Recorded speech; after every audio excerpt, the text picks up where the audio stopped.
That's just a deadly combination. I mean, they just can't stand it being around there. Yeah, it does indeed. Yeah. All right.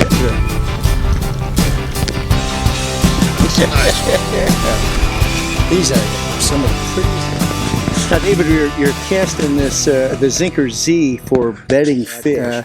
Bedding fish aren't feeding fish necessarily, so you got hookups are always an issue, aren't they?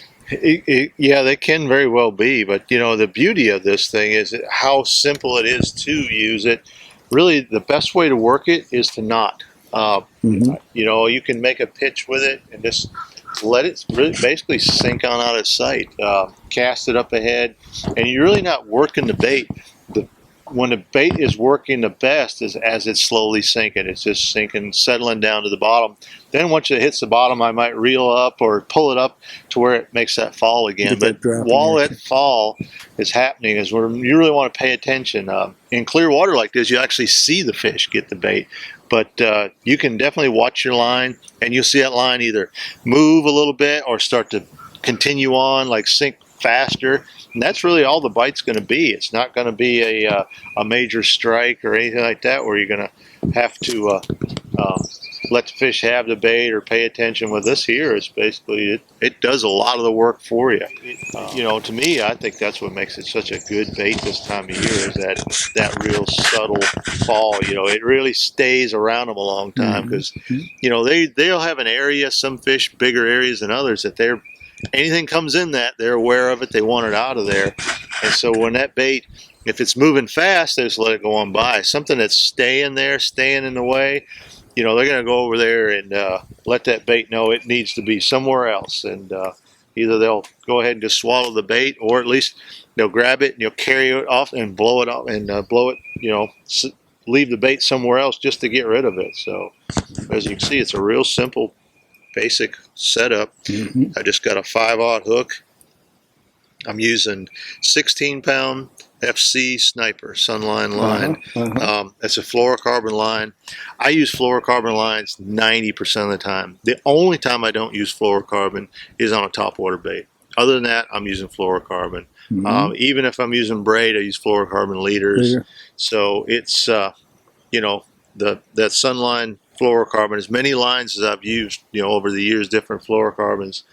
To me, it's really the best, you know. Like I said, you know, for this one here, I'm going to spend most of my time casting it. So if I'm casting and retrieving, or just anytime I'm casting a bait, I'm really going to go for the Sunline, the FC Sniper. It's the most castable fluorocarbon you're gonna find. It does a great job of casting. It doesn't have a lot of memory, you know, you don't have those backlashes. It's not hard to manage. It really flows on and off the spool well, nearly invisible. I mean, you can see the color of it is crystal clear, and it is fluorocarbon, so it does sink.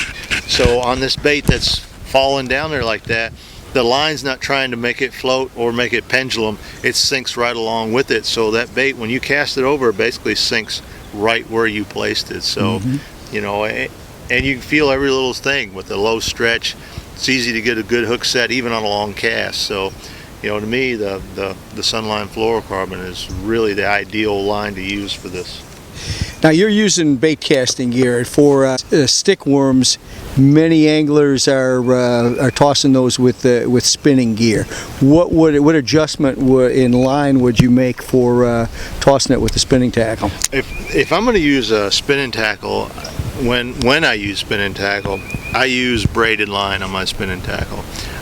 For me, that is by far the best choice when it comes to spinning rods. I just love using, and I use braid. You know, braid is sort of known as this big, you know, heavy gauge. You know, use it for ripping fish out of big heavy mats and you know, real heavy cover. But the thing about it is, when you use a really small braid, or the tiny braid like the Sunline, the SX1, that stuff right there, I use it in 10, sometimes 12-pound test. And you know, it's 10 or 12, but to look at it, it just looks like a hair. It's super fine, very small diameter. So you use that, and then in conjunction with that, I'll tie a 7-pound is what I like to use, 7-pound FC Sniper fluorocarbon leader. I'll tie it maybe 8 or 10 feet long, I don't use a short leader, and the reason I don't do that is because throughout the day when I'm doing a lot of retying, I can eat up a lot of that leader in my new knots and still have plenty of leader left over at the end of the day. Okay. Which raises the question, when you are using a leader, what knot do you employ? Exactly. There's a lot of knots out there, but you know, the blood knot, the surgeon's knot, any of the one of those is going to be really adequate, because you are using a spinning rod and it's lighter line. You know, trying to find a knot that's going to hold up to a big heavy hook set, you're not going to be doing that anyway. So any of the knots that to me the one I use most of the time is the surgeon's knot, and I like that one.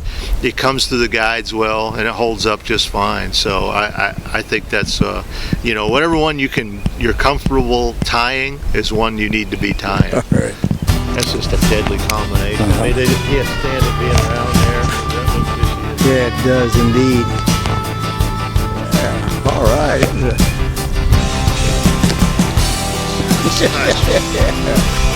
These are some of the prettiest.